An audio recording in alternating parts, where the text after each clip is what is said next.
Bonjour, ici Patrick Pierrat. Cet épisode du Balado InfoBref vous est offert par le service d'hébergement web Planet Hoster. Voici l'essentiel des nouvelles en ce mercredi 18 octobre.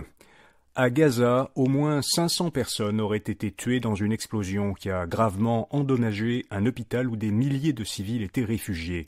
Les autorités de la bande de Gaza disent que c'est un tir israélien qui a frappé l'hôpital. L'armée israélienne soutient qu'il s'agit plutôt d'un tir d'un groupe islamiste palestinien qui aurait mal fonctionné. Le président américain Joe Biden doit arriver aujourd'hui en Israël. En revanche, sa rencontre, qui était prévue avec plusieurs dirigeants du Moyen-Orient, dont le roi de Jordanie et le président égyptien, a été annulée.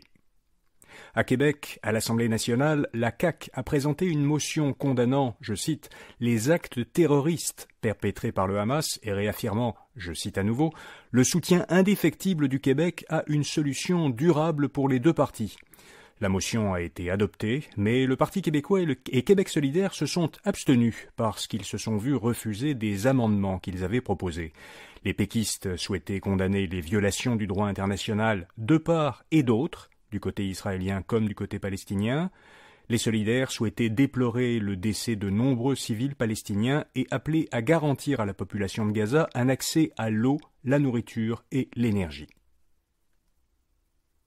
95% des 420 000 travailleurs syndiqués du Front commun du secteur public au Québec, qui sont membres des 4 grandes centrales syndicales, ont voté en faveur d'un mandat de grève.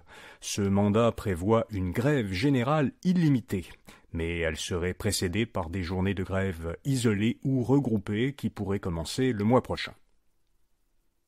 La ministre fédérale des Finances, Chrystia Freeland, a annoncé une série de mesures pour réduire plusieurs frais bancaires et faire en sorte que les banques accordent des allègements hypothécaires aux Canadiens qui en ont besoin.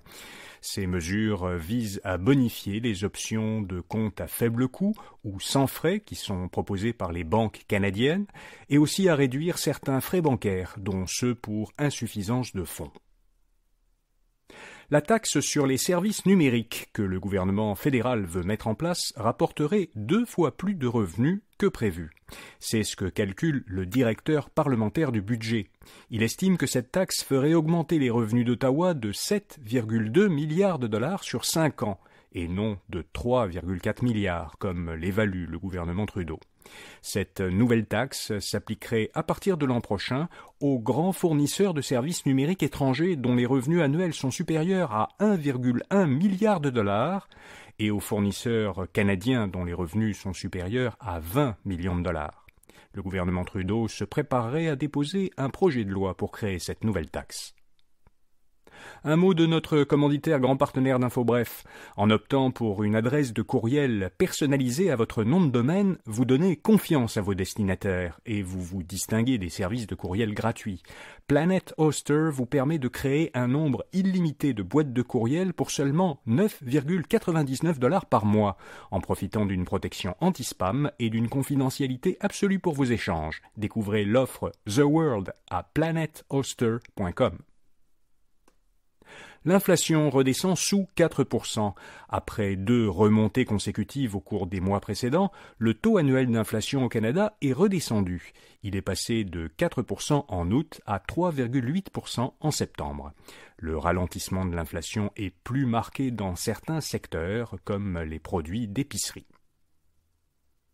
Contrairement à ce que réclamaient plusieurs acteurs dans le secteur immobilier, le bureau du surintendant des institutions financières a décidé de ne pas assouplir le test de résistance pour les prêts assurés lorsqu'un emprunteur change de prêteur au moment d'un renouvellement.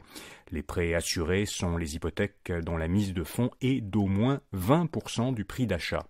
Le test de résistance vise à vérifier que l'acheteur pourrait rembourser son hypothèque si les taux augmentaient. Les États-Unis resserrent les restrictions sur les exportations de puces vers la Chine. Le gouvernement américain a élargi la liste des semi-conducteurs et produits connexes qui sont visés par des restrictions à l'exportation vers la Chine. Ces mesures visent à protéger la sécurité nationale des États-Unis en empêchant le gouvernement chinois d'utiliser ces produits à des fins militaires. En réaction à cette annonce, les titres boursiers de plusieurs grands fabricants du secteur ont chuté hier, dont celui de Nvidia, qui a perdu près de 5%. Selon un sondage de la firme de services professionnels Deloitte, les ménages canadiens dépenseront en moyenne cette année près de 1 350 $ pour la période des fêtes. Ce serait une baisse de 11% par rapport à l'an dernier. En revanche, les Canadiens comptent visiter un plus grand nombre de magasins. Ils prévoient de visiter en moyenne un peu plus de 16 magasins et sites web, soit 37% de plus que l'an dernier. Enfin, la musique québécoise représente moins de 10% des écoutes en continu. Selon l'Institut de la statistique du Québec, l'an dernier, près de 24 milliards d'écoutes ont été faites au Québec sur des services de diffusion en continu, comme Spotify. De ces écoutes, seulement 8% étaient des œuvres interprétées par des artistes québécois.